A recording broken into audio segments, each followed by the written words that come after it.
Hello and welcome to New Filmmakers Los Angeles in partnership with Movie Maker magazine. My name is Danny DeLillo. We're here at the South Park Center. I'm here with Maria with her movie Alakachoo, Take and Run. Let's take a look at the clip. Taş düşkün yerde uğur bulut. Biz düşüntüp uylap gelgenmiz. Biroq bizdin göz yaşыбыз ebaq qurgap kalgan.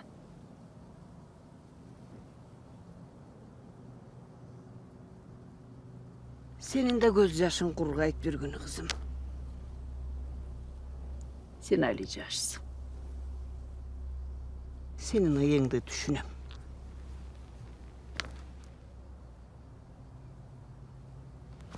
Kızdım barar jeri güyö deytimespi. Maria, it's a real pleasure to have you part of New Filmmakers Los Angeles, and thanks so much for bringing your film to us. So really appreciate it. Thank you so much. Thanks for having me. It honestly is one of the most important films I think we've seen in a really, really long time, and I just want the whole world to see it. For those that haven't seen your film, tell us a brief synopsis. The film is about bride kidnapping in Kyrgyzstan. It's a tradition, and a lot of girls in Kyrgyzstan, in Central Asia, and in parts of Africa are put into this kidnapping scene and got married by force. And I heard about this topic and thought, okay, it's not okay that no one knows about that, so I wanted to change the fact and bring the fates of the bride kidnapped girls on the big screen. Wow, it honestly is so powerful to watch, and the sad fact is it's so true for many, many young girls that are forced into marriage, you know, in this part of the world and across the world, as you said. When was that kind of moment for you where you just knew in your heart, you're like, I have to make this, and then making a film like this, you know, particularly from a different part of the world that you're from, like, tell us a little bit about how that came about too. Yeah, I heard about bride kidnapping after a friend of mine came back from a long journey through Kyrgyzstan. Mm-hmm. He just wanted to tell me something about his journey and what he saw, wanted to show me some pictures. And on one picture I saw a woman and I said, oh, she looks so sad, what happened to her? And he said she got kidnapped. And I was like, what? Kidnapped? And he told me, yeah, there's this thing happening called Alakachoo, is the Kyrgyz name for bride kidnapping, and there are men coming, taking a girl and bring them home, and they marry this girl. Mm-hmm. And I was so shocked, and I was like, how can it be that I never heard about that? So I started to research, and I learned no one knows about that, but it happens so often. And as a filmmaker, I wanted to use my voice to give it to these girls and young women. So I thought it's time that the whole world should know that something like this exists. Mm-hmm. So I had the idea of making a movie, but it was just me with the idea. I was based in Switzerland, had the idea of making a film in a country like Kyrgyzstan. I don't know the culture, I don't know the language. How could that be possible? So I started fighting over years, and I made a lot of research, and I found so many people, especially very brave women, which told me their stories, and they helped me, and they brought me to different people. And so at the beginning in 2016, it was me, and now with so many people with this goal, bringing these fates of these women out in this world, that the people know, yeah, this is happening every day in our world. Yeah, I mean, you are educating the world with this film. You know, it's so beyond entertainment. I didn't actually want, as painful as it was to watch at times, I didn't want it to end, because it really, the world you created for us in this film, this is a true existence of what is going on. I'm mesmerized by your cast. Tell us a little bit about that process, because it must have not been easy to bring all of those people together. Yeah, I was in Kyrgyzstan in 2018, and we had not so much money, so I had a program with a lot of things to do, like location scouting, casting, research. I was on different weddings. I was in the women's shelters, so I had a tough time in Kyrgyzstan, and I had this 3 days for casting, and it was a kind of open call, open casting, so everyone could come. And I was nervous because I thought, oh, maybe no one will come. But on the first day we opened the door and there were just people. We had 160 people in this 3 days. What? That's amazing. Yeah, it was really, really tough because you have to be so fast. But I worked in a casting agency for years, so I did it a lot. And then it was a little bit difficult because of the language. I always need a person who translates. So it's not so easy to speak in English because no one can speak English, and you lose a lot of time when you always need a translation person between the people. And on the first of these 3 days, the second person who came was Alina. Oh, really? And it was clear to me. She came into the room and I thought, okay, she's my cesium. Wow. And she was so kind and nice and incredible, and she stayed with us for all the 3 days, so I could work with her and could look how is she with the other characters. Wow. And this was such a great time, and we knew each other after this 3 days. But on this moment, it was 2018, and we had to find more money to really shoot this film, and I was so afraid I will lose her. Maybe her cousin, her father, someone will say, no, you're not in this movie. Yeah. I was really afraid, but she was in, and I was so happy about that because I had no backup. There were no other person. I wanted to have Alina. Yeah, I mean, you know, I couldn't imagine anybody else because she was that fantastic.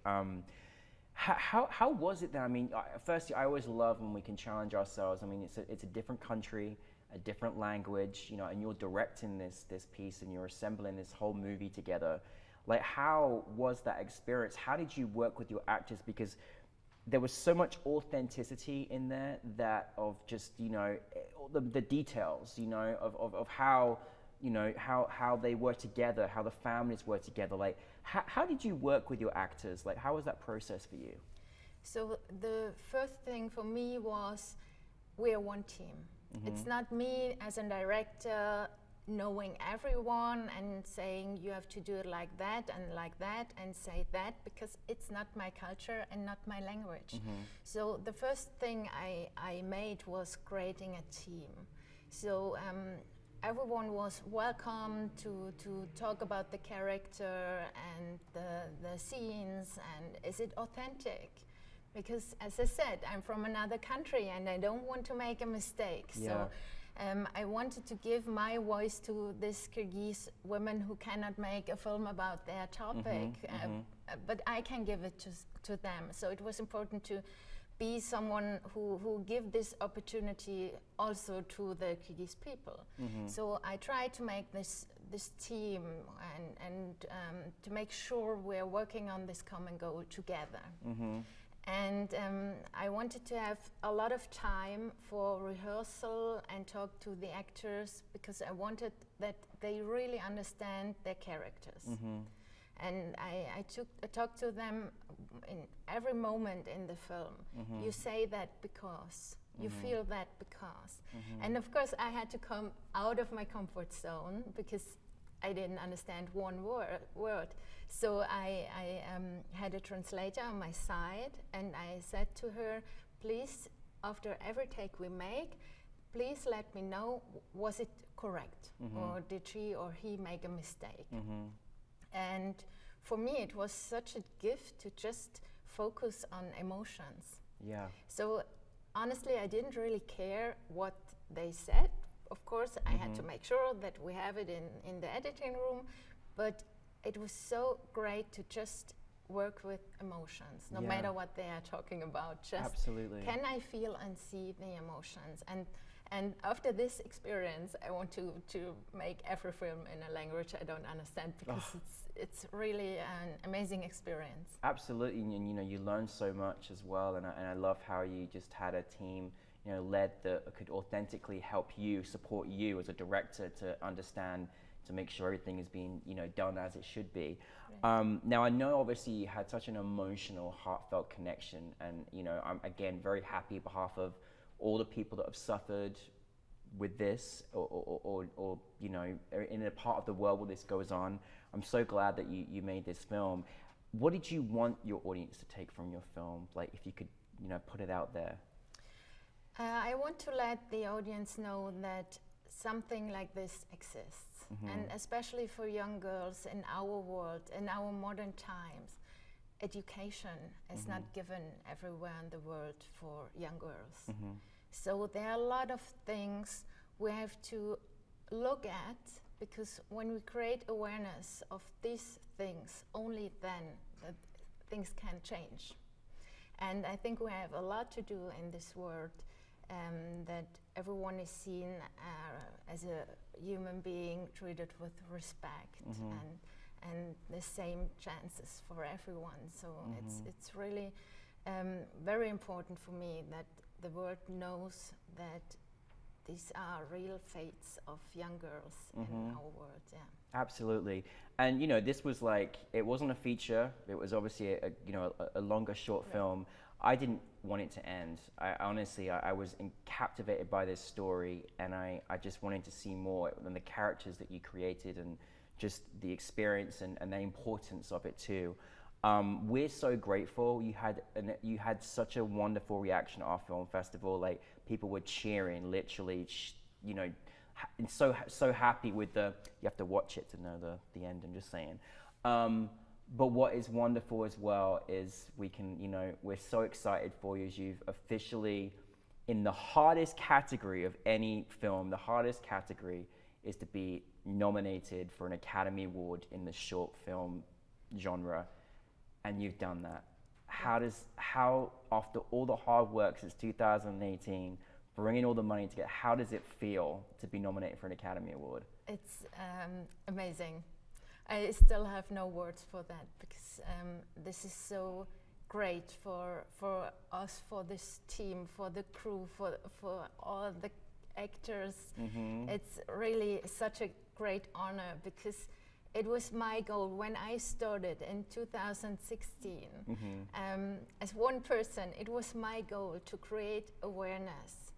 And now, years later, we have this huge platform. We can show the film, and we get press, and people are talking about that. It's great. It's such a gift. It's amazing. I have no words, because I'm really overwhelmed about all of that. Well, I mean, the Academy is one of NewFilmmakers LA partners. We're also grateful that we've had alumni that have gone on to win the award and been nominated. So we're obviously rooting for you and wishing you, the absolute best of luck as well. But enjoy the whole experience. We know it's very intense for you guys right now. You're in it right now, so we appreciate you making the time for us.